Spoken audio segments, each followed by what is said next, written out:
हाँ जी दोस्तों नमस्कार, मैं डॉक्टर राजबाला आपके अपने यूट्यूब चैनल राज चहल अकेडमी पर आपका स्वागत करती हूँ। मित्रों, जैसा कि आप जानते हैं कि हमारी एचटेट पीजीटी हिंदी की कक्षाएं चल रही हैं और जिसमें हम निरंतर आपके पाठ्यक्रम में शामिल जो भी रचनाएं हैं उन पर व्याख्यात्मक रूप से चर्चा करते हैं। और इसके अतिरिक्त 5 बजे हर रोज लाइव जो है वो हमारी काव्य शास्त्र पर बात हो रही है। बहुत व्याख्यात्मक रूप से हर बात को समझाया जाता है, कहाँ से कौन सा प्रश्न बनेगा वो सारी चीजें आपको वहां बताई जाती हैं। और हर रोज रात को 8 बजे लाइव में आपकी अभ्यास प्रश्नोत्तरी भी हो रही है, जहां पर हम बात करते हैं आपके पुराने जो एचटेट के पेपर हैं उन सब पर हम डिस्कशन करते हैं और कहां से कैसे प्रश्न बनते हैं वो सारी बातें आपको समझाई जाती हैं। ठीक है। और सुबह 8 बजे रिकॉर्डेड वीडियो आपको मिलती है, जो आपके पाठ्यक्रम में जो रचनाकार लगे हुए हैं, जो रचनाएं लगी हुई हैं, उन पर बहुत ही व्याख्यात्मक रूप से बात हो रही है और कहाँ क्या प्रश्न बन सकता है वो सारी चीजें आपको समझाई जाती हैं। तो ज्यादा से ज्यादा विद्यार्थी जो हैं वो इन कक्षाओं से जुड़िए, इन कक्षाओं को देखिए और ज्यादा से ज्यादा शेयर भी इन कक्षाओं को कीजिए ताकि अन्य विद्यार्थी भी इसका लाभ ले सके। ठीक है। तो आज हम बात करेंगे आपके आरोह भाग 2 में शामिल एक रचना है बादल राग। ठीक है। उस बादल राग को पढ़ने से पहले हम बात करेंगे सूर्यकांत त्रिपाठी निराला की। और सूर्यकांत त्रिपाठी निराला से संबंधित एक विशेष व्याख्यान मैं आपको 2 भागों में उपलब्ध करवा चुकी हूँ। यदि किसी विद्यार्थी ने उस वीडियो को देख लिया तो उस वीडियो से बाहर प्रश्न आने की किंचित भी संभावना नहीं है। ठीक है। और आज हम बात करेंगे सूर्यकांत त्रिपाठी निराला की जो कविता आपके पाठ्यक्रम में लगी हुई है बादल राग, उसकी हम व्याख्या करेंगे। लेकिन उससे पहले ये जो एनसीईआरटी में जो परिचय लगा हुआ है इसको भी पढ़ना बहुत जरूरी है, क्योंकि प्रश्न यहाँ से भी बनते हैं। ठीक है। देखिए, सबसे पहले हम बात करते हैं इनके जन्म की कि निराला का जन्म कब हुआ। निराला का जन्म हुआ 1899 में। देखिए, 2 बातें मिलती हैं निराला के जन्म के विषय में। कुछ आलोचक जो हैं इनका जन्म क्या मानते हैं, कुछ आलोचक इनका जन्म मानते हैं 1897 में और कुछ आलोचक इनका जन्म मानते हैं 1899 में। ये भी मैं आपको बता देती हूँ। देखिए, 1899 ईस्वी में इनका जन्म मानते हैं डॉक्टर रामविलास शर्मा। ठीक है। डॉक्टर रामविलास शर्मा, इन्होंने क्या लिखा था, इन्होंने जो है वो इनकी जीवनी लिखी थी निराला की साहित्य साधना। ठीक है। 3 भागों में ये जीवनी प्रकाशित हुई थी और ये जो है वो निराला का जन्म कब मानते हैं, 1899 में। और जो डॉक्टर नगेंद्र हैं, 1897 ईस्वी में कौन मानता है इनका जन्म, डॉक्टर नगेंद्र जो है वो निराला का जन्म कब मानते हैं, 1897 ईस्वी में मानते हैं। तो इस तरह से भी प्रश्न बन सकता है। यदि 1897 आए तो भी आपको ठीक करना है, 1899 आए तो भी आपको ठीक करना है, क्योंकि दोनों ही जो आलोचक हैं वो प्रसिद्ध आलोचक हैं, मान्यता प्राप्त आलोचक हैं। ठीक है। और मैं कुछ बात करना चाह रही थी कि हाँ, यदि पेपर में 98 और 99 2 ऑप्शन दिए हुए हैं तो वो दोनों ही ऑप्शन सही होंगे और उस दशा में आपको ग्रेस मार्क्स मिलने की संभावना रहेगी, क्योंकि आप किसी को भी जो है वो नकार नहीं सकते, ना डॉक्टर नगेंद्र को ना डॉक्टर रामविलास शर्मा को। आई बात समझ में। देखिए, कहाँ हुआ इनका जन्म, महिषादल में हुआ। और ये महिषादल क्या कहाँ है, बंगाल में है। इसीलिए जो निराला जी थे वो पहले बंगाली में लिखते थे और बाद में उन्होंने हिंदी सीखी थी। ठीक है। और इसके लिए वो अपनी पत्नी मनोरिमा, जो उनकी पत्नी मनोरमा थी, उसको पूरा क्रेडिट वो देते हैं। ठीक है। क्योंकि वो तुलसीदास की चौपाइयां गाया करती थी और वो चौपाइयां जो है वो तुलसीदास को बहुत सुंदर लगती थी और जिसके माध्यम से तुलसीदास की चौपाइयां गाया करती थी और जिसके कारण एक रुचि पैदा हुई किसकी, निराला की, तुलसीदास की चौपाइयों में, और हिंदी सीखने के प्रति उनकी जिज्ञासा जागृत हुई। पारिवारिक गांव क्या है, वैसे ये जो है वो गोलागढ़ जो थे उन्नाव के थे। गड्ढा कोला नहीं है, ये गोलागढ़ है। ठीक है। एनसीईआरटी ने भी गलतियां कर रखी हैं। ये गोलागढ़ है, उन्नाव उत्तर प्रदेश में ही पड़ता है। ठीक है। इनकी रचनाएं देख लेते हैं। देखिए, अनामिका। अनामिका क्या है, इनकी पहली रचना है। अनामिका क्या है, इनके जीवन का पहला काव्य संग्रह है अनामिका। और इसका प्रकाशन कब हुआ था, 1923 में।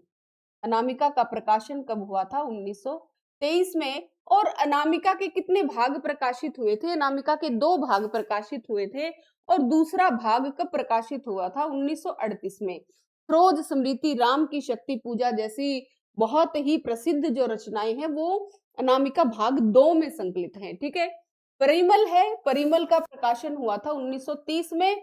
और इसी परिमल की भूमिका में ही जो निराला है वो छंदों की मुक्ति की घोषणा करते हैं। जैसे वो कहते हैं ना कि जिस प्रकार मनुष्य की मुक्ति कर्मों के बंधन से छुटकारा पाना है, उसी प्रकार जो कविता की मुक्ति है वो छंदों के शासन से अलग हो जाना है। ये भूमिका कौन किसकी भूमिका में लिखते हैं? ये परिमल की भूमिका में ये बात लिखते हैं। गीतिका जो है इन्होंने अपनी पत्नी की याद में लिखा था। ठीक है, गीतिका ये गीति मतलब गीति शैली में है और 1936 में ये रचना लिखी गई। बेला 1946, नए पत्ते 1946। ठीक है, बेला और नए पत्ते दोनों 1946 में हैं। अणिमा 1943, अणिमा का प्रकाशन वर्ष क्या है? 1943। तुलसीदास, तुलसीदास क्या है? 1938। देखिए तुलसी जैसे कि जो निराला है वो अपनी अखंडता के लिए जाने जाते हैं, लेकिन तुलसीदास जैसे सौम्य जो कवि हैं वो इनके पसंदीदा जो है वो कवि रहे हैं। तो इसका प्रकाशन वर्ष क्या है? 1938। कुकुरमुत्ता ये प्रगतिवादी रचना है और इसका प्रकाशन वर्ष है 1942। सारे के सारे क्या है? इनके कविता संग्रह हैं। और ये कुछ इनके गद्य संग्रह है, ये बात कर लेते हैं क्या है। देखिए चतुरी चमार ये क्या है? इनका कहानी संग्रह है। इस तरह से विधा भी आपसे पूछी जा सकती है कि इस की विधा बताइए, तो ये क्या है? कहानी संग्रह है। अप्सरा, अलका, निरुपमा और प्रभावती ये क्या है? इनके उपन्यास है। और प्रभावती की विधा क्या है? प्रभावती क्या है? इनका उपन्यास है। ठीक है, और प्रकाशन वर्ष है इसका 1936। बिल्लेसुर बकरीहा, बिल्लेसुर बकरीहा क्या है? रेखा चित्र है। बिल्लेसुर बकरीहा क्या है? इनका रेखा चित्र है।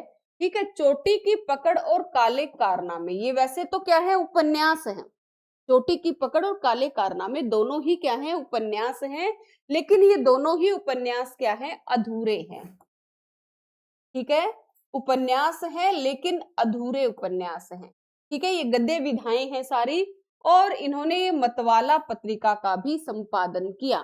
ठीक है, महादेव प्रसाद सेठ की पत्रिका थी मतवाला, और उसमें ये जो है वो अपने लेख लिखा करते थे। और निधन कब हुआ इनका? निधन हुआ इनका 1961 में। कहाँ हुआ? इलाहाबाद में।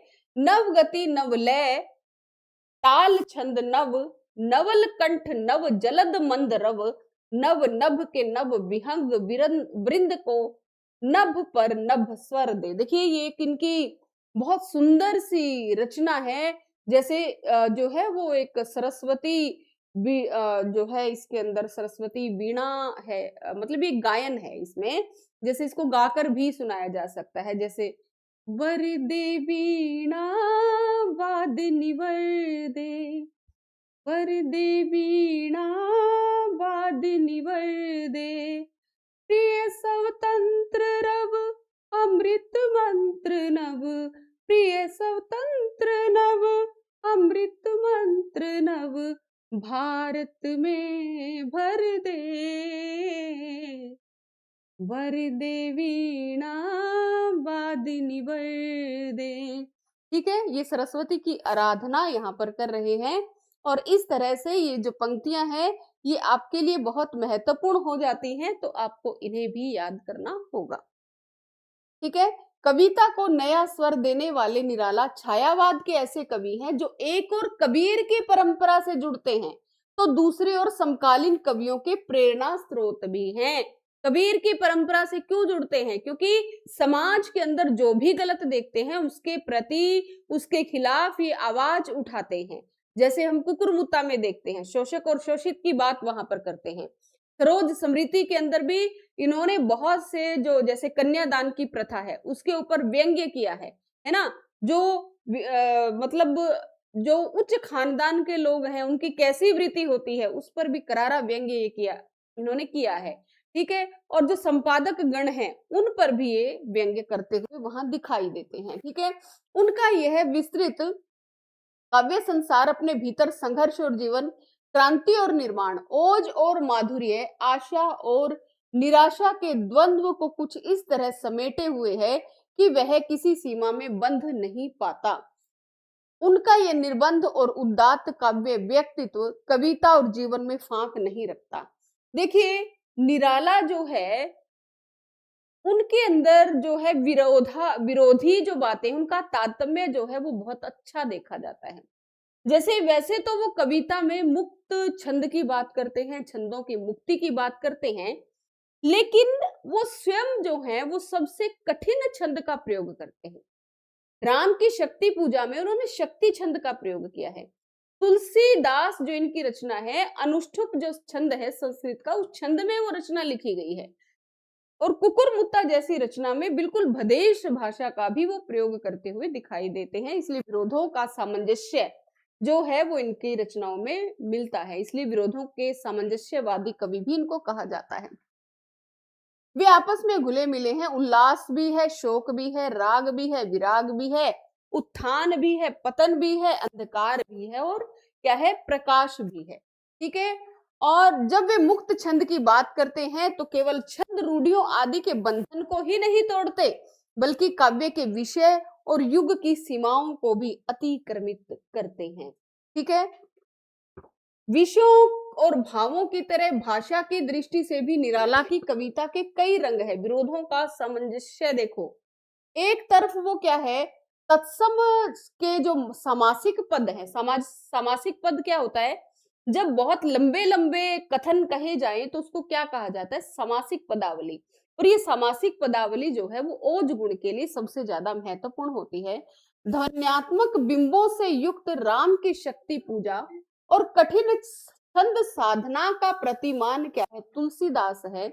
तो दूसरी तरफ देशी टटके शब्दों का सौंधापन लिए इनकी कुकुरमुत्ता रचना है। रानी और कानी खजोहरा है। ठीक है। महंगू महंगा रहा जैसी कविताएं हैं। यानी कि एक तो क्या है, ध्वन्यात्मक बिंब। ध्वन्यात्मक बिंब क्या होता है कि चरक चरक चरमचू, इस तरह की जो चली जा रही है भैंसा गाड़ी, चरक चरक चरमर चरमर, ऐसा इस तरह की जो चीजें होती है ना, वहां क्या होता है, वो वहां ध्वन्यात्मक बिंब होता है। ठीक है। लेकिन ये पंक्तियां जो थी वो चरक चू, ये जो भैंसा गाड़ी वाली पंक्तियां जो है वो भगवती प्रसाद वर्मा की है। ठीक है, भगवती प्रसाद वर्मा की है। इस निराला की पंक्तियां नहीं है। देखिए ये बहुत ही प्रसिद्ध पंक्तियां हैं। धिक जीवन जो पाता आया सदा ही विरोध, कि धिक जीवन जो पाता आया सदा ही विरोध।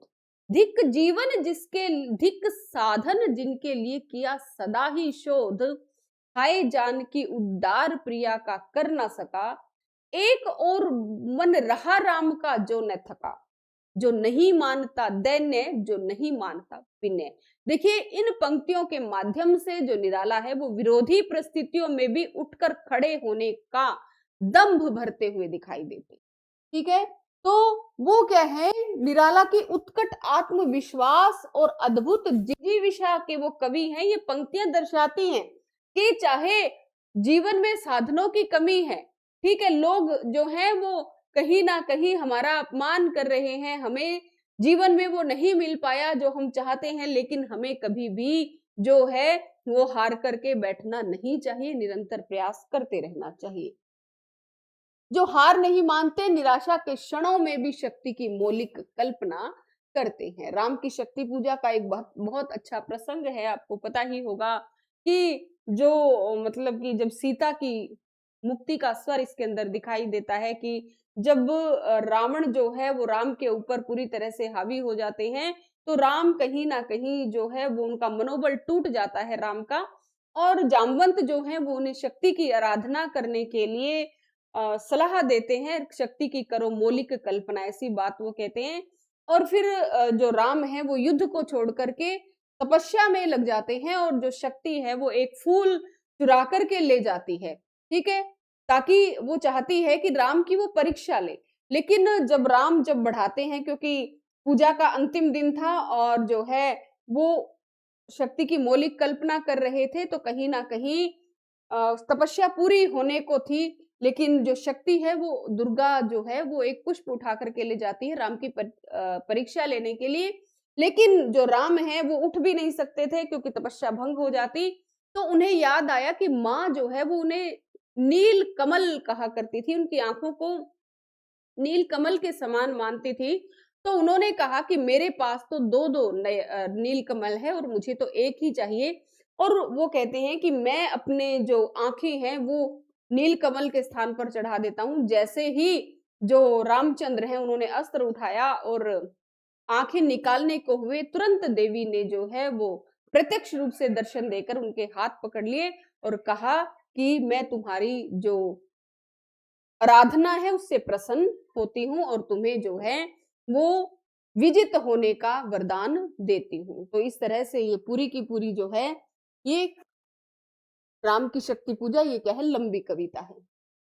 इसलिए शक्ति साध्य कवि निराला को वर्षा ऋतु अधिक आकृष्ट करती है, क्योंकि बादल के भीतर क्या है, सृजन भी है और ध्वंस भी है। बादल क्या करता है, बाढ़ जब आ जाती है तो पूरा ध्वंस हो जाता है, विपल्व जिसको कहा है। और वही जो बादल बरसते हैं उसके माध्यम से जो नीरव जो पौधे हैं, लघु शस्य भार, वो क्या करते हैं, शोभा पाते हैं। ठीक है, बादल उन्हें प्रिय है क्योंकि स्वयं उनका व्यक्तित्व बादल के स्वभाव के करीब है। बादल किसान के लिए उल्लास और निर्माण का प्रतीक है, तो मजदूर के संदर्भ में बादल जो है वो क्रांति का अग्रदूत है, बदलाव का अग्रदूत है।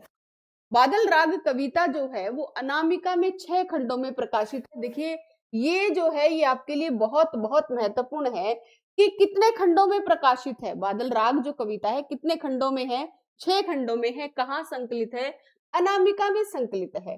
ठीक है, यहाँ उसका छठा खंड लिया गया है। पूछा जा सकता है कि बादल राग कविता का कौन सा खंड जो है वो आपके पाठ्यक्रम में शामिल है, तो वो छठा खंड लिया गया है। ठीक है, और कहाँ संकलित है, ये अनामिका में संकलित है। लघु मानव आम आदमी के दुख से त्रस्त कवि यहाँ बादल का आह्वान जो है वो क्रांति के रूप में कर रहा है, क्योंकि विपल्व रव से छह छोटे ही शोभा पाते। किसान मजदूर की आकांक्षाएं बादल को नव निर्माण के राग के रूप में पुकार रही हैं। ठीक है, क्रांति हमेशा वंचितों का तो प्रतिनिधित्व करती है। ठीक है, क्योंकि मजदूर अगर क्रांति करेंगे तो उनके जीवन में बदलाव होगा, उनके जीवन में सुख साधन जुट पाएंगे। किंतु जो क्रांति है वो हमेशा जो अमीर लोग हैं, जो बड़े लोग हैं, उनके लिए डर का माहौल पैदा करती है। इस अर्थ में भी छोटे को देखा जा सकता है, अट्टालिका नहीं है रे आतंक भवन। ठीक है, बहुत गहरा व्यंग्य करते हैं। यहाँ वंचितों की पक्षधरता का अनुगूंज है। बादलों के अंग अंग में बिजलियां सोई हैं, वज्रपात से उनके शरीर आहत भी हों तो हिम्मत नहीं हारते। बार बार बादल उठते हैं, गगन स्पर्शी स्पर्धा धीर। ठीक है, ये बादल दरअसल वीरों का एक प्रमत्त दल जो है वो निराला को दिखाई दे रहा है, क्योंकि ये क्रांति के बादल हैं, इसलिए गर्जन तर्जन अमोघ है। ठीक है, गर्मी से अमोघ क्या होता है, जिसका वार कभी खाली नहीं जाता। गर्मी से तपी झुलसी धरती पर क्रांति के संदेश की तरह बादल आए हैं। हर तरफ सब कुछ रूखा सूखा और मुरझाया हुआ है। ठीक है, अकाल की चिंता से व्याकुल किसान जो है वो कैसे हो गए हैं, हाड़ मास ही है, जिनका शरीर जो है पूरी तरह से जर्जर हो चुका है, जीर्ण शरीर त्रस्त नयन मुख ढांप रहे हैं ना। पूरी धरती का हृदय दग्ध है। ऐसे में बादल का प्रकट होना प्रकृति में और जगत में कैसे परिवर्तन घटित कर रहा है, कविता इन बिंबों के माध्यम से अत्यंत सजल और व्यंजक संकेत करती है। ठीक है, धरती के भीतर सोए अंकुर नव जीवन की आशा में सिर ऊंचा करके बादल की उपस्थिति दर्ज कर रहे हैं। क्रांति जो हरियाली लाएगी, उसके सबसे उत्फुल्ल धारक नए पौधे बच्चे ही होंगे। समीर सागर के विराट बिंब से निराला की कविता शुरू होती है। यह इकलौता बिंब इतना विराट और व्यंजक है कि निराला का पूरा काव्य व्यक्तित्व इसमें उमड़ता और घुमड़ता दिखाई देता है। इस तरह ये कविता लघुमानव की खुशहाली का राग बन गई है। इसलिए बादल राग एक और जीवन निर्माण के नए राग का सूचक है, तो दूसरी ओर उस भैरव संगीत का जो नव निर्माण का कारण बनता है। देखिए यहाँ लघु मानव क्या है, लघु मानव क्या होता है, देखिए लघु मानव होता है ऐसा व्यक्ति जो परिस्थितियों से तो चोट खाया हुआ है, ठीक है, लेकिन उसके अंदर जिजीविषा की कमी नहीं है। वो संघर्ष करना जानता है, वो उठकर लड़ना जानता है। ऐसा जो व्यक्ति है वो क्या है, लघु मानव है। जैसे नई कविता में आप पढ़ते हैं लघु मानव की अवधारणा, है ना, तो वो लघु मानव वही है कि जो परिस्थितियों से चोट खाया हुआ व्यक्ति है, लेकिन फिर भी उसकी जिजीविषा समाप्त नहीं हुई है, वो संघर्ष करना जानता है, वो उठ करके लड़ना जानता है, अपने अधिकारों के प्रति जो पूरी तरह से सचेत है। ठीक है, ऐसा व्यक्ति। आगे देखिए, बादल राग कविता है। अभी मैंने आपको बताया कि कितने हैं इसके खंड, 6 खंड है, छठा खंड आपके पाठ्यक्रम में लगा हुआ है। और कहाँ संकलित है ये? अनामिका में संकलित है। तिरती है समीर सागर पर, अस्थिर सुख पर दुख की छाया, जग के दग्ध हृदय पर निर्दय विपल्व की प्लावित माया। देखिए, आपको व्याख्या तो करनी नहीं है, आपको केवल और केवल क्या समझना है, इस कविता के भाव समझने हैं कि इस कविता में क्या भाव जो है, क्या संवेदना कवि के द्वारा प्रकट की गई है। क्योंकि आपके जो पेपर आएगा उसमें मूल संवेदना पूछी जाएगी। ठीक है, तो हम मूल संवेदना को ही जानने का प्रयास करेंगे, एक एक शब्द का अर्थ हम नहीं करेंगे। तिरती है समीर सागर पर। देखिए, समीर सागर यहाँ क्या है? रूपक अलंकार है। समीर रूपी सागर कहा गया है। ठीक है, आरोपण कर दिया गया है। तिरती है समीर सागर पर, अस्थिर सुख पर दुख की छाया। ठीक है, जिस प्रकार समीर रूपी सागर पर हवा मंडरा रही है, उसी प्रकार जो है वो अस्थिर सुख और दुख क्या है? हमारे जीवन में अस्थिर है। ठीक है, जैसे सुख है अस्थिर सुख, सुख अस्थिर है, उसके ऊपर दुख की छाया हमेशा मंडराती रहती है। मतलब जीवन में दुख जो है वो कभी भी आ सकता है। जग के दग्ध हृदय पर निर्दय विपल्व की प्लावित माया, कि जो संसार का हृदय है, संसार का हृदय, किसका हृदय जला हुआ है? जो शोषित हैं, जो मजदूर हैं, ठीक है, जो किसान हैं, जो अपनी जो जिनको आधारभूत सुविधाएं भी प्राप्त नहीं हो रही हैं, तो उनका जो है वो जो मन है वो जला हुआ है। निर्दय विपल्व की प्लावित माया, कि हे बादल तू ऐसा कर, पूरी निर्दयता से तू जो है वो क्रांति कर दे। ठीक है, यह तेरी रणतरी भरी आकांक्षाओं से, कि बादल को यह संबोधित किया जा रहा है कि ये बादल नहीं है, ये क्या है? युद्ध की नौका है। और ये युद्ध की नौका क्या है? जो अमीर, जो गरीब वर्ग है, जो शोषित वर्ग है, उसके लिए इसमें बहुत सारी आशाएं हैं, इसमें बहुत सारी उम्मीदें हैं, जिससे ये आपकी जो रणतरी है वो भरी हुई है। ठीक है, यहाँ भी रूपक है। घन भेरी गर्जन से सजग सुप्त अंकुर उर में आशाओं से नवजीवन की ऊंचा कर सिर ताक रहे हैं ए विपल्व के बादल फिर। ये जो है घन भेरी गर्जन से, कि जैसे ही आपकी बादलों की गर्जना होती है, वो गर्जना किसके समान है? युद्ध के नगाड़े के समान है। और जिसके कारण हृदय में, धरती के हृदय में, यानी कि धरती के नीचे जो सोए हुए अंकुर हैं, वो क्या है? जो दबे हुए हैं। अंकुर क्या है? दबा हुआ है, कुचला हुआ है। वो अंकुर किसका प्रतीक है? यहाँ पर शोषित वर्ग का प्रतीक है। कि जिस प्रकार जब बादल गरजते हैं, तो बादल के गरजने से एक उम्मीद पैदा हो जाती है किसान को, कि जो बीज उसने बोया है, जो धरती में दबा हुआ है, वो क्या हो जाएगा? अंकुरित हो जाएगा। इसी प्रकार से जब क्रांति का जो है वो नगाड़ा बजता है, तो दबे कुचले जो वर्ग हैं, उनके अंदर भी एक आशा का संचार हो जाता है कि अब तो तुम्हारा जीवन बदलेगा। बार बार गर्जन वर्षण है मूसलाधार, हृदय थाम लेता संसार, सुन सुन घोर वज्र हुंकार। कि हे बादल, जब तुम क्रांति का बार बार आह्वान करते हो, बार बार गर्जना करते हो, जोर जोर से बारिश आती है, तूफान आता है, हृदय थाम लेता संसार, यहाँ क्या है? मुहावरा है कि जो लोग हैं उनकी धड़कनें जो हैं वो रुक जाती हैं, धड़कनें बढ़ जाती हैं। सुन सुन घोर वज्र हुंकार, तुम्हारे वज्र के समान जो भयंकर तुम हुंकार भरते हो, उससे जो धनी वर्ग है वो अपना हृदय थाम लेता है, यानी कि उसकी धड़कनें बढ़ जाती हैं। ऐशनी पात से शापित उन्नत शत शत वीर, शत विक्षत हत अचल शरीर, गगन स्पर्शी स्पर्धा धीर।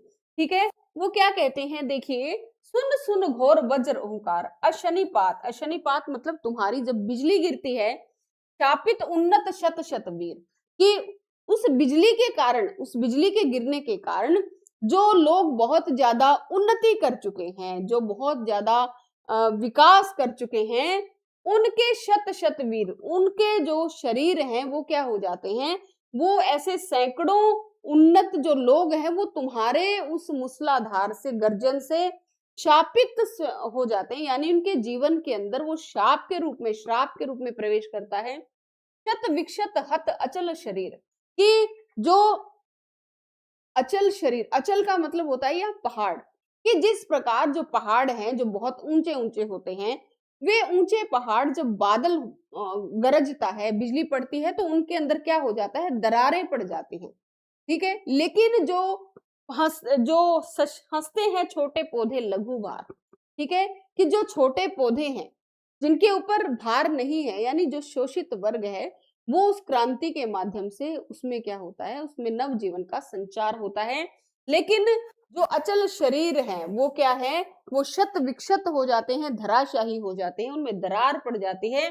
गगन स्पर्शी स्पर्धाधीर, यहाँ जो है वो शत विक्षत अचल शरीर, ये किसके प्रतीक है, ये पूंजीपति वर्ग के प्रतीक है, अमीर वर्ग के प्रतीक हैं, कि वो तो क्या हो जाते हैं, डर जाते हैं, और इन क्रांति का जो आह्वान, वो नगाड़ा वो सुनते हैं, तो वो जो है वो शापित अपने आप को समझते हैं, यानी उनके लिए वो शाप के रूप में आते हैं। हंसते हैं छोटे पौधे लघु भार, शस्य अपार हिल हिल खिल खिल, हाथ हिलाते तुझे बुलाते, विपल वरव से छोटे ही शोभा पाते, कि जो शोषित वर्ग है जब क्रांति का आह्वान सुनता है तो वो प्रसन्नता से भर उठता है, और वो बार बार इस क्रांति का आह्वान करता है। और यहाँ पर ये शस्य अपार जो है वो जो है, दो बातें यहाँ हो रही है। एक तो यहाँ पर किसकी बात हो रही है, इसके एक किसान की और पौधों की बात हो रही है, दूसरी तरफ क्रांति और शोषित वर्ग की बात हो रही है। अट्टालिका नहीं है रे आतंक भवन, सदा पंख पर ही होता है जल विपल व पलावन। यहाँ पर जो निराला जी हैं वो शोषित वर्ग के ऊपर गहरा व्यंग्य कर रहे हैं, कि जो तुमने रहने के लिए बड़े बड़े भवन बना रखे हैं, ठीक है, बड़ी बड़ी इमारतों में तुम रह रहे हो, वो इमारतें नहीं है, वो तो क्या है, आतंक भवन है, मतलब कि तुमने कभी भी वो ढह सकते हैं। ठीक है, सदा पंख पर ही होता है जल विपल व पलावन, कि जहां कीचड़ होता है वही जो है वो दलदल बनती है। ठीक है, शुद्र प्रफुल्ल जलद से सदा छलकता नीर, लेकिन जो छोटा सा कमल का फूल है उससे तो जो है वो हमेशा शुद्ध स्वच्छ निर्मल जो है वो जल ही छलकता है। रोग शोक में भी हंसता है केशव का सुकुमार शरीर, कि जो छोटा बच्चा है, चाहे उसको बीमारी है, चाहे उसको दुख है, लेकिन फिर भी वो अपने दुखों को भुला करके हंसता रहता है, खेलता रहता है। ठीक है, इसी प्रकार जो शोषित वर्ग है, चाहे उसके जीवन में कितने ही दुख क्यों ना हो, लेकिन फिर भी वो प्रसन्न रहता है। रुद्ध कोश है शुद्ध तोष, कि इस क्रांति के कारण जो अमीर वर्ग हैं, उनके जो कोश हैं, उनके खजाने जो हैं, वो क्या हो गए हैं, उनके खजाने रुद्ध हो गए हैं, बंद हो गए, यानी धन जो है, क्रांति आ गई है तो उनके खजानों में धन आना बंद हो गया है। शुद्ध तोष, और उनका संतोष जो है वो कहीं ना कहीं जो है वो शुद्ध हो गया है। अंगना अंग से लिपटे भी आतंक अंक पर कांप रहे हैं, कि ऐसे लोग उन बड़ी बड़ी इमारतों के अंदर अपनी पत्नियों के अंगों से लिपटे हुए हैं, डर करके, पूरे मतलब महिलाओं का सहारा उन्होंने लिया हुआ है, और धनी वज्र गर्जन से बादल त्रस्त नयन मुख ढांप रहे हैं, कि जो धनी लोग हैं जब वज्र रूपी गर्जना बादल करते हैं, यानी जब क्रांति का नगाड़ा बजता है, तो ये इतने डर जाते हैं कि अपने हाथों से अपने मुख को छिपा लेते हैं। जीर्ण बाहु है शीर्ण शरीर, तुझे बुलाता कृष्ण धीर, लेकिन जो किसान है जिसकी बुझाएं जो है वो कमजोर हो चुकी हैं, शरीर जिसका काम कर करके पूरी तरह से जर्जर हो चुका है, वो जो शोषित जिसका पूरा शोषण किया जा रहा है जमींदारों के द्वारा, महाजनों के द्वारा, कि वो हे बादल तुझे क्रांति के लिए बुला रहा है, तेरा आह्वान कर रहा है। चूस लिया है उसका सार, हाड़ मास ही है आधार, ए जीवन के कारावार, कि उस किसान का जो है पूरी तरह से रक्त मांस जो है वो चूस लिया गया है, केवल हड्डियों का ढांचा ही वो बच गया है। ए जीवन के पारावार, की हे क्रांति के बादल, तू ही क्या है उसके लिए एक आधार है, तू ही क्या है उसके जीवन में एक नया संकेत लेकर के आ सकता है, एक नई आशा उसके जीवन में तू लेकर के आ सकता है। तो इस तरह की जो पंक्तियां हैं इसके माध्यम से जो निराला जी हैं वो क्या है, वो जो शोषक वर्ग है, ठीक है, ये प्रगतिवादी कविता है। कैसा मतलब इसके भाव क्या है, ये प्रगतिवादी कविता है, क्योंकि आपको पता ही है निराला जी जो हैं वो छायावाद के भी कवि हैं और प्रगतिवाद के भी कवि हैं। तो ये प्रगतिवादी कविता है और इसके अंदर शोषक और शोषित की बात की गई है, ठीक है। बादल यहाँ किसका प्रतीक है, बादल यहाँ क्रांति का प्रतीक है, ठीक है।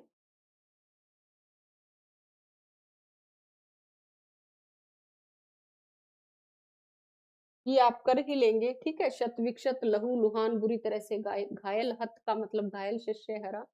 तो ये आप कोई ज्यादा इम्पोर्टेंट नहीं है, ठीक है। अगले जो आपके कवि हैं गोस्वामी तुलसीदास हैं, और गोस्वामी तुलसीदास का जीवन परिचय मैंने बहुत विस्तृत रूप से आपको उपलब्ध करवा दिया है। तो गोस्वामी तुलसीदास की भी जो रचनावली है, जो कवितावली इसमें दी हुई है, उसको पढ़ने से पहले आप जो है उनका विस्तृत अध्ययन कीजिए, क्योंकि मैंने आपको बार बार बताया है कि हर एक कवि को जैसे आधुनिक काल में हजारों कवि हैं, ठीक है, हर कवि को, हर रचनाकार को, हर लेखक को पढ़ने की आवश्यकता नहीं है। जो आपके पाठ्यक्रम में लगे हुए हैं, आपके जो प्रश्न बन रहे हैं, उन्हीं के इर्द गिर्द बन रहे हैं।